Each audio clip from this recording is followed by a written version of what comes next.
Hi, and welcome to episode number 51 of the weekly Google Cloud Platform podcast. I am Francesc and Mark, and I'm here with my colleague Mark Mandel. Hey Mark, how are you doing? I am good, thank you, Francesc. How are you doing today? Very good. Very happy to have someone from our team that I really just assumed we had interviewed before, but happens to be we didn't yet. So no, we're having Sandeep Dinesh on the show. He is a great teammate and representative of the Developer Advocate team, and he's joining us today. Yeah, and we're going to be talking about a game. We're going to be talking about Simon Says, which is apparently something that you two work together on building, mixing IoT and Kubernetes and stuff. Yeah, that's pretty accurate. Yeah, I'll go with that. That's a good teaser. People should listen. Yeah, it is really fun, and I've personally have seen what the demo, what the game looks like. It is lots of fun. It is lots of fun. It's one of my favorite talks. Yeah, and then at the end we'll have a question of the week, as always. And this time, we don't know what will happen. So we could have a mystery guest. Who knows? Who knows? Who knows? Cool. So before all of this, let's start with the cool things of the week. And this week, as usual, we have more than one. We actually have two. And the first one is regarding IAM. So we had an episode on IAM, Identity and Access Management. Yep. What are the news on this? So one thing that's really cool that's new is an organizational resource. Nice. So it's a resource that sits above projects, which means then that you can actually set owners for projects at an organization level. So say if you do something like only set one person as the owner for a project, which you should not do, and that person, say, leaves that company, you could get stuck. So you can set up organization owners, so anyone who's part of the organization level, that's great. And it also means you can do things like, I've got people who should be developers on a project, so they should then be able to access all the developer resources, say the developer projects, but maybe not certain other projects that are for network admins or completely other things. Yeah. So I know that there's a very good use case for this, which is if you have people managing only the finance side of it, being able to manage billing for all of the projects in an organization, that totally makes sense. It makes, if you need to do things like this, that is probably the easiest way to do it now. Yeah, so check it out. That's really cool. And the other piece of news is something that you are incredibly excited about. Like you were jumping around the studio a minute ago. Yeah, I'm a little excited. I'm so excited. So if anyone doesn't need game development, Unity is a very, very popular game engine and development environment for people to build games in. Firebase, which we've had on the podcast more than once, as we're recording, announced and launched the Unity plugins for Firebase. Nice. This is particularly cool because previously there was an open source plugin for just the real-time database. But now we have support for analytics, authentication, invites and dynamic links, cloud messaging, remote config, and the real-time database. Wow. Nice. So you basically have the full suite there. It's pretty awesome. Nice. Just for the people that don't know much what this means, you develop some stuff on Unity. What do you think this will be exciting for? So I think this is exciting. So authentication. So if you want standard OAuth authentication for like GitHub, Twitter, stuff like that, and build that, and just making that super, super simple to do. Analytics is free. So you can plug in Firebase Analytics and use them for as much as you like. Real-time database, yeah. So if you want to build like turn-based games or card-based games, stuff like that, or even just matchmaking, I know a lot of companies use Firebase for matchmaking without having to worry about socket communication or transport protocols or anything like that. Firebase is a great backend as a service for doing that. And there's all sorts of other fun things you can definitely do in there as well. Personally, just with the authentication part of it, I'm just happy. Yeah, like who wants to write OAuth handlers? Yeah, that is awesome. Cool. So I think it's time to go talk to Sandeep and our other guest, yourself. Which is me. Yes. Let's do that. Yeah, let's go talk to myself. I'm very happy to welcome today Sandeep Dinesh, fellow developer advocate from the Google Cloud Platform team. Hi, how are you doing? Awesome. Finally happy to be on the podcast. Yeah, finally. Yeah, it's great to have you finally on. Happy. Haven't been happy since this moment. So we're going to be talking about something pretty cool that you both actually work together, right? Yep. Which is Simon Says. Yeah. Could you tell a little bit what is for the people that are not American and that have not watched teenager movies? What is Simon Says? Yeah. So Simon Says, or Simon as it's called, is a game from the 70s or 80s.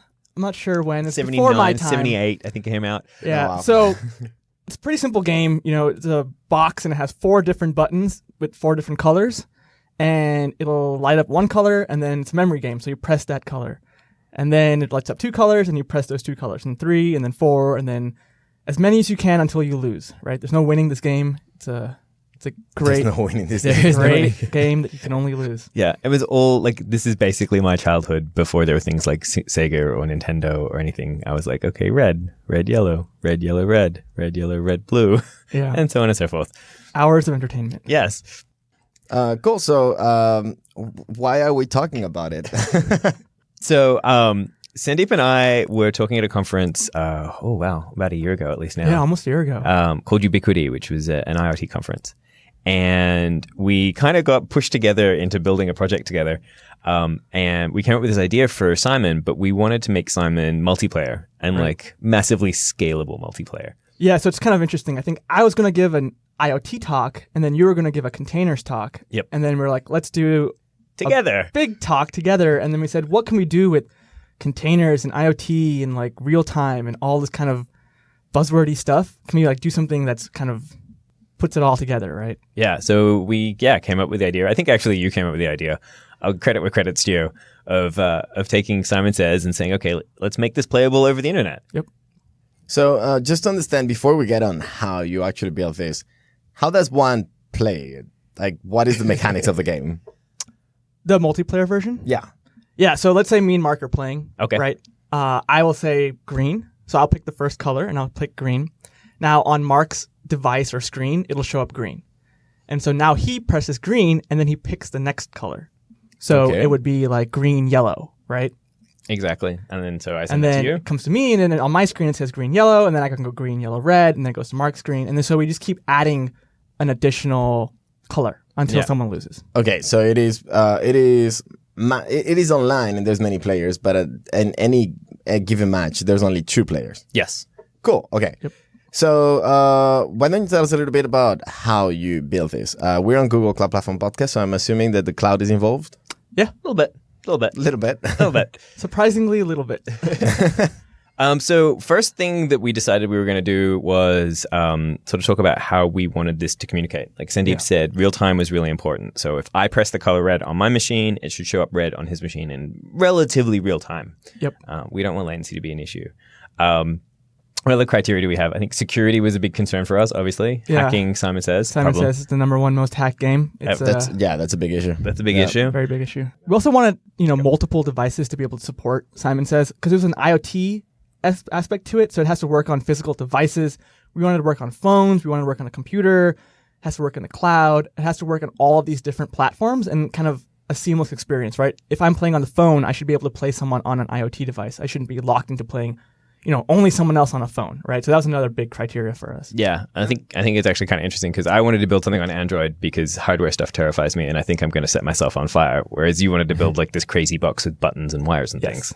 So that is interesting. So you're using different clients. One is an IoT stuff, which I actually seen. It looks like your normal lunchbox with buttons on top. Yeah, so that's actually a really long story. Originally, I went and bought a real Simon Says from the 80s from, the store. And I took it apart and I soldered it and I put an Arduino in it. And it was so unreliable that I eventually ended up drilling buttons into it because who knew that the old Simon Says used actual buttons? The new one uses like these touch sensitive capacitive things that are not reliable at all. And eventually turned to a lunchbox of buttons. Yes. Nice. So one runs Android with Java. The other one is running Node.js, actually. Node.js on what platform? So we're actually running an Arduino, which runs C code. And It's talking a protocol called Fermata, which is basically you can send commands up and down a serial port, so USB. And then a computer runs the Node.js code and actually communicates with the Arduino. So this can be a Raspberry Pi or a fully fledged laptop. Cool. What other clients do we have? Do we have like iOS or... So actually, when we built this thing, we've had several team members commit to it as well. So not only is there a Java Android one of our teammates, Mete, built a Java command line client, so you can interact with it on the command line. Nice. And I think, Sandeep, you built the Node web one as well. Right. So we built one that works on the web with the Node server, which is pretty cool. Cool. So the interesting thing now is, okay, so you have all of these different all these different clients, right? That are using different technologies. how do you make them communicate correctly? How do you do this? So it's probably also worth noting that the backend server is written in your favorite language. It's Python. written in Go. Oh, sorry. So yeah, I also wrote the backend server to allow for all the matchmaking, so putting players together so that they could play games together as well as the game code in and of itself. And these all talk seamlessly with all the clients, which is pretty cool. Yep. So I think, we had a few choices. We could use WebSockets or Firebase or things like that. But we ended up, picking gRPC because it had the widest array of support for all these clients without having to deal with a bunch of hacks.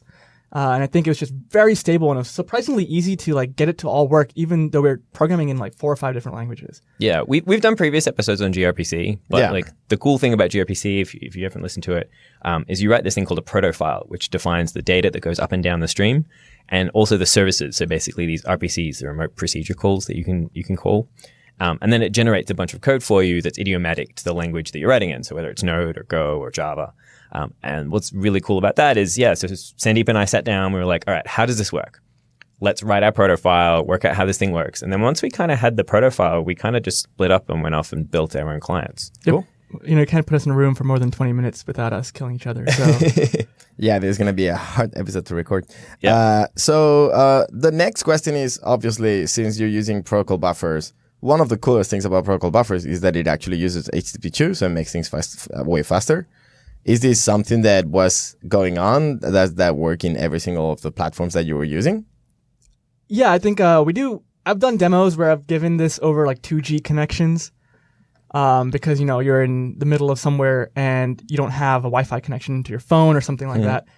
And it's worked surprisingly well, right? Every time you press that button, it goes all the way to the server in a Google data center and then comes all the way back on another different internet connection to the other device. And it's almost instantaneous, which is pretty cool. Yeah, we actually we deliberately wrote it that way to make life easier for us, and also because it's a cool demo to have it once you click a button for it to light up, it actually gets a light up message. So there's a button press message that goes all the way back, and then a light up message that comes back again. Which is not to say you have to do it that way, but that's just how we did it.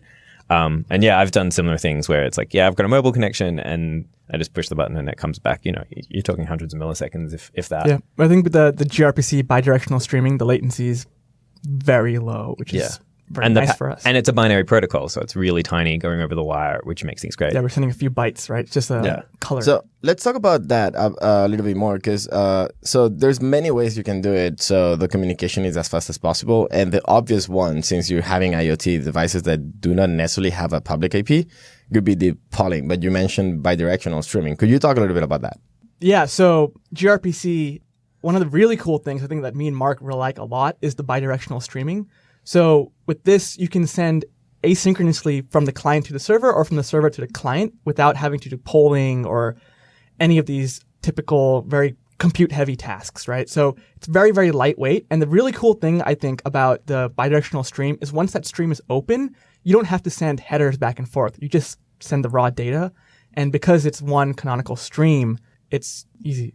It's really easy. You can say. I don't know what the easy's word good. for it. No, easy's great. No, but I think it's that is one of the things I like about gRPC, and it's so the flexibility that you have there. You could just send synchronous RPC calls. I send you some parameters, you send me back a response, yay. But then you can stream data backwards and forwards. Yep. And for something like this where we're making a game, it's such a nice fit. Oh yeah. Cool. So now we can understand how all the clients work. What about the servers? We said it was running Node.js. No, server is running Go. It was running Yeah. Go. I'm mixing my stuff already. Yep. So I know you love Node.js, Francesc. I know I love it so much, almost as much as So what about what platform was it running? Was it App Engine, Compute Engine? So we went with GKE. Cool. So Container engine. Container engine. For a few reasons. One of which is gRPC is supported on Kubernetes, but it also allows us to scale nicely because containers in Kubernetes.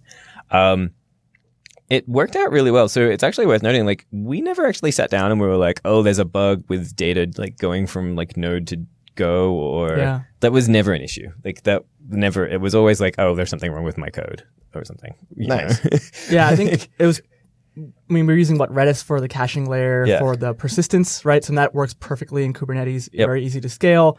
And then our Go code that you wrote, also, you can just scale it up and down. And it's very easy because we use the TCP load balancer on Google Cloud, so the gRPC connection just finds the server and connects to it. And it's really straightforward. So you can run 5 instances of the server, 20, 100, 200, whatever you like. Yep. Cool. So let's talk a little bit about the Redis instances that you had. How many did you have? Did you have one? Did you have it running on containers? Demo purposes, I just run the one. Was it running on a container? Or? Yeah. So I run it one as a container. There's no reason why you couldn't have a cluster. Basically, we use it for some persistence and basically for inter-container communication. There's a pub sub mechanism inside Redis.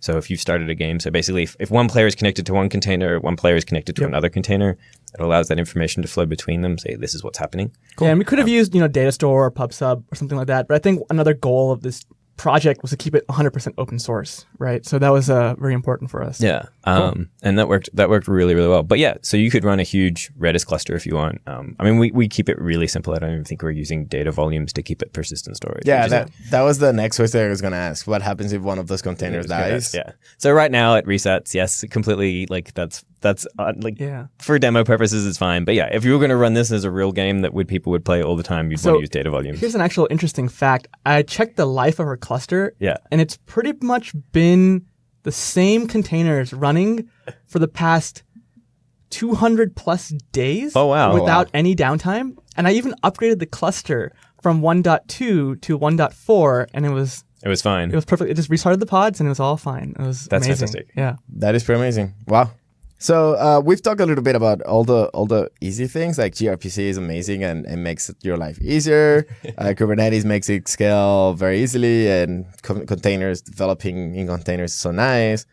What about the hard parts? What is something that you learned or something that you wish you knew before you started doing this?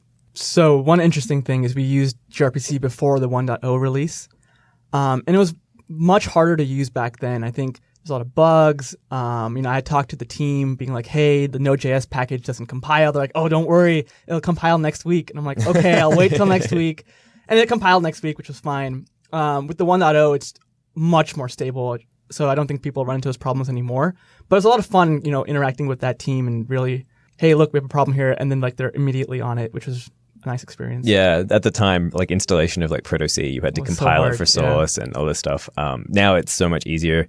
By the time this episode comes out, I will have updated, I think, all the server code to gRPC 1.0, so that'll be good. It's so much easier. I can just download a release of Proto C, for example. That's the tool you use to generate code more often than not. I'm trying to think of other challenges. Yeah, I think one challenge for me, I actually wrote a blog post about this. So when I usually do development nowadays, I do it in Docker because it makes it a lot easier. I mean, downloading Proto C and compiling it and all that stuff was simplified using Docker. But because it was IoT, I had physical hardware plugged into my Mac. And so I've been doing a lot of IoT development on Windows natively, and it's a very nice experience on Windows. You install the driver, it kind of all works. On Mac, I felt the USB drivers were a little bit more flaky. And then when you add Docker to that mix, man, that was fun. So I had to do weird things like expose the USB device in protected mode and things like that. And I wrote a blog post on how to do Arduino development on Docker, because you have to use basically privileged mode to access the raw USB drivers, right? And then you had to mount it into the VirtualBox machine that's running Linux on your Mac that's running Docker, right? So it's 10 steps to get it to work, but it was pretty interesting. I think that sounds incredibly painful, actually.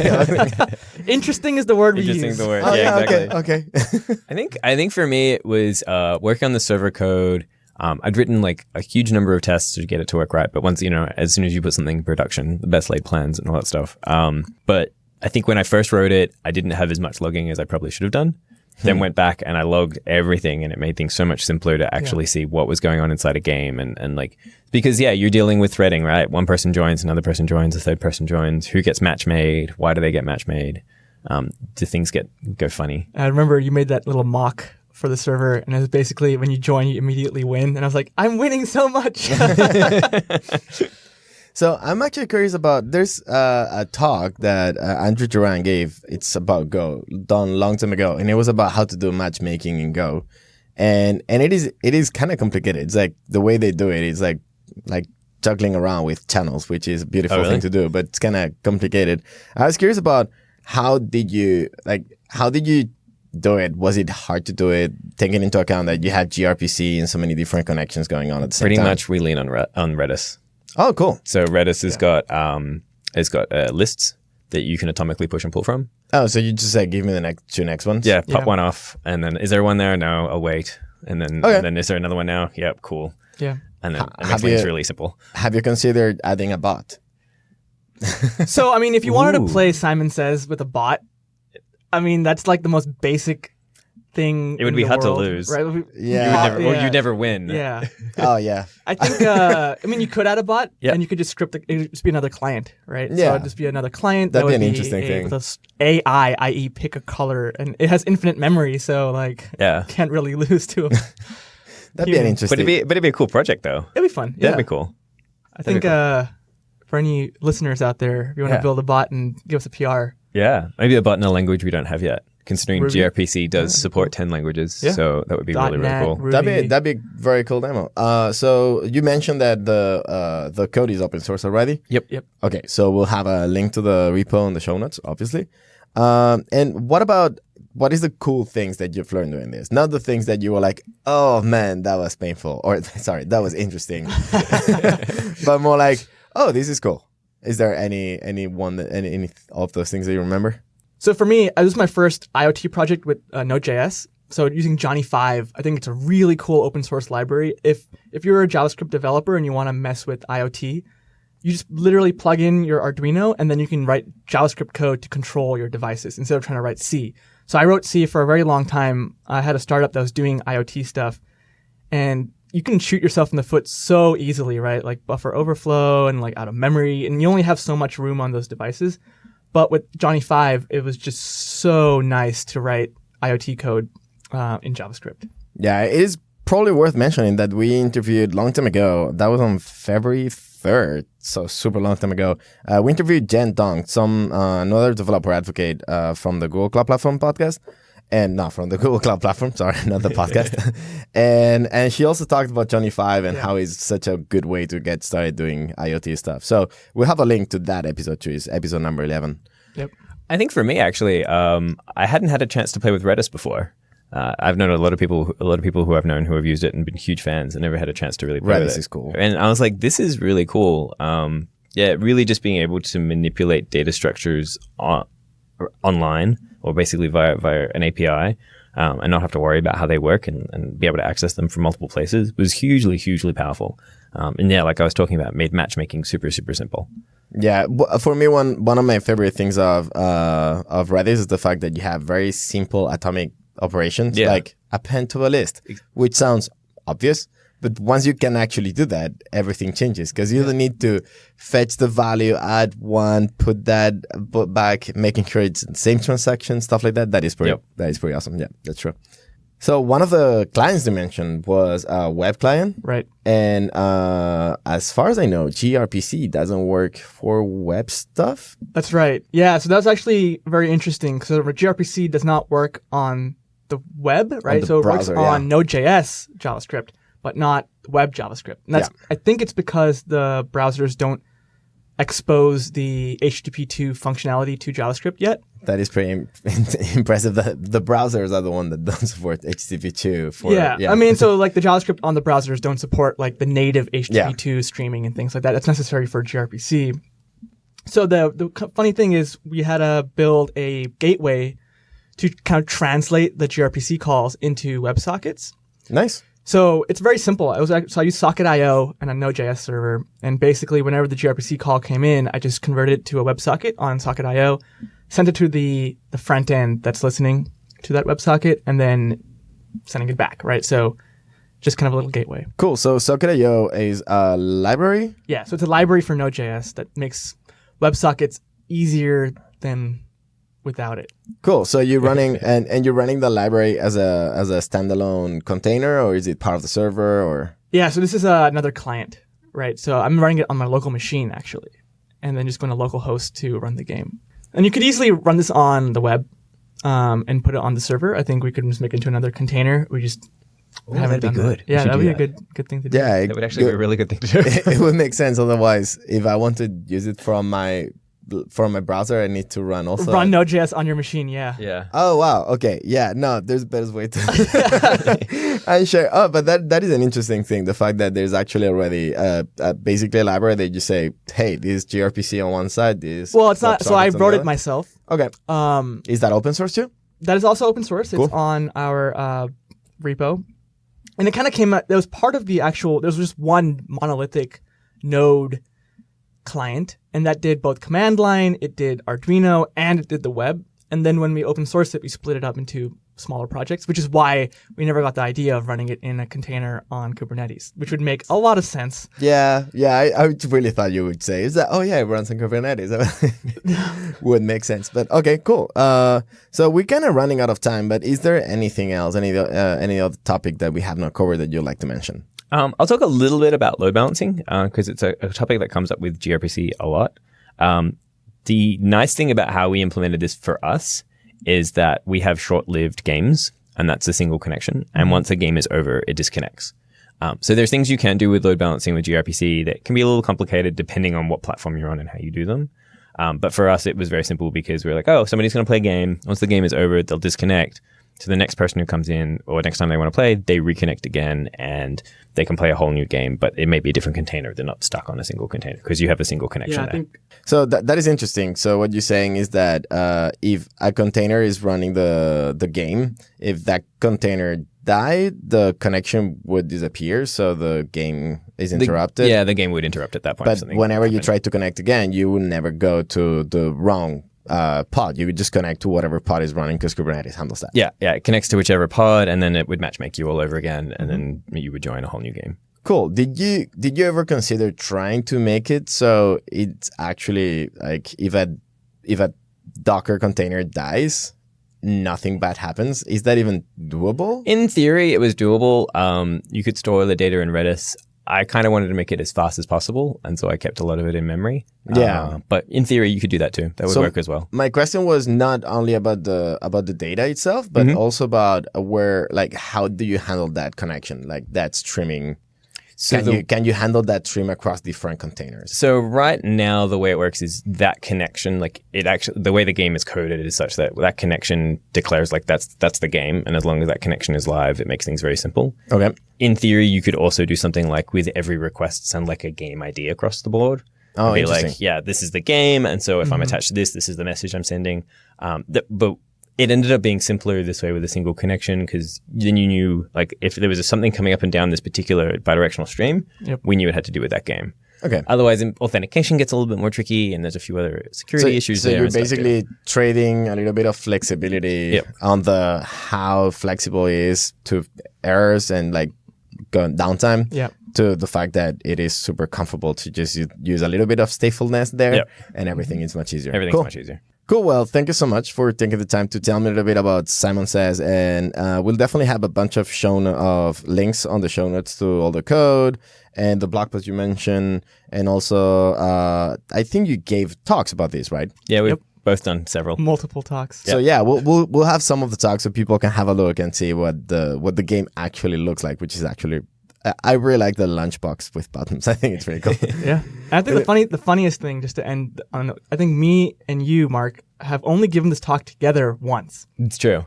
Nice. Even though we built it together. Yeah. Which is just Okay. how Hilarious. our lives work. Yeah. We'll try to have a link to that one then. Okay. Well, thank you very much. Thanks so much. Thank you. Well, thank you so much to Sandeep and, myself for coming on the podcast today and talking about Simon and gRPC and Kubernetes. Oh, Francesc, I hope you learned a lot. Oh yeah, from I the learned. conversation. I actually learned a lot. It was very interesting. I always like asking questions to people that know their things, and also it was nice to talk to you. So yeah, no, just kidding. It was very interesting. I'm actually very interested on checking out the source code because it is really cool the fact that you're doing so many different languages, and just because you're using gRPC, like the communication, it's that obvious. just works. Yeah, that is really cool. It's really, really cool. All right. I think we have a guest coming for that might be outside now. Hold on, let's just have a look. Hey guys, Hey, how you doing? you recording a podcast or something in here? Yeah, kind of. Mind if I crash the party? Just join. Awesome. Hey everybody, I'm Timothy Jordan. Yeah, Timothy Jordan from the Developer Show, just crashing our podcast. It's what we do. Yep. How are you doing? I'm doing great. I hear that you guys have a question of the week, and I would like to ask that question. May I? Please go right Go ahead. for it. Okay, so on the Developer Show, we've been talking a lot about machine learning recently, and a lot of developers know that TensorFlow is a fast, flexible, and scalable open source machine learning framework. But what they don't all seem to know is that you can train and run TensorFlow models on Google Cloud Platform. Can you tell us a little bit more about the details there? Yeah, that's a great question. So I think that what you are referring to is what we call the Google Cloud Machine Learning Platform, CloudML for short. And basically, it allows you to train models on Google Cloud Platform infrastructure. Yeah. And that's, I think, really key because once you get into machine learning pretty deeply, your data is so large and training takes so long on your desktop at home that having a scalable infrastructure to train on becomes critical. Yeah, it is definitely very, very important if you're going to start training models. So you can start with either your own model or choose one from the TensorFlow framework, which is open source. And then you're going to need to train those models. And no matter how big the data you're using is, you're going to be able to do that on managed and completely scalable infrastructure on Google Cloud Platform. And then once you're done, you're going to be able to serve those trained models. So you can do predictions based on that with live traffic, again, on Google Cloud ML.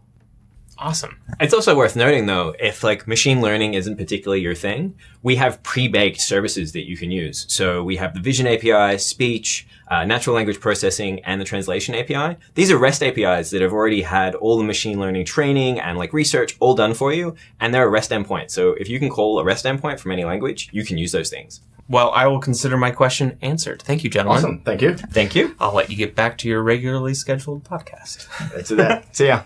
See you guys. So now Timothy Jordan, the host of the Developer Show, has left the studio. Francesc, where are you going? What are you doing? Is there a Just for Funk coming up? I'm actually working on the next Just for Funk, which is going to be somehow released probably by the end of this week, maybe next one, which is pretty cool. And maybe I will go see you speak this weekend. Yeah. Where are you speaking again? So I will be at the Silicon Valley Dev Fest down in Mountain View. Cool. This weekend I am doing, funnily enough, the Simon Says talk. Interesting. Yep. You're talking about gRPC and Kubernetes and some fun IoT stuff. Yeah. Are you going to have your lunchbox with buttons with you? I will definitely have my lunchbox with buttons with me. That is awesome. Cool. Well, thank you so much today for not only being the host, but also the guest. Thank you. I appreciate being here. And talk to you and to you all next week. See you all next week.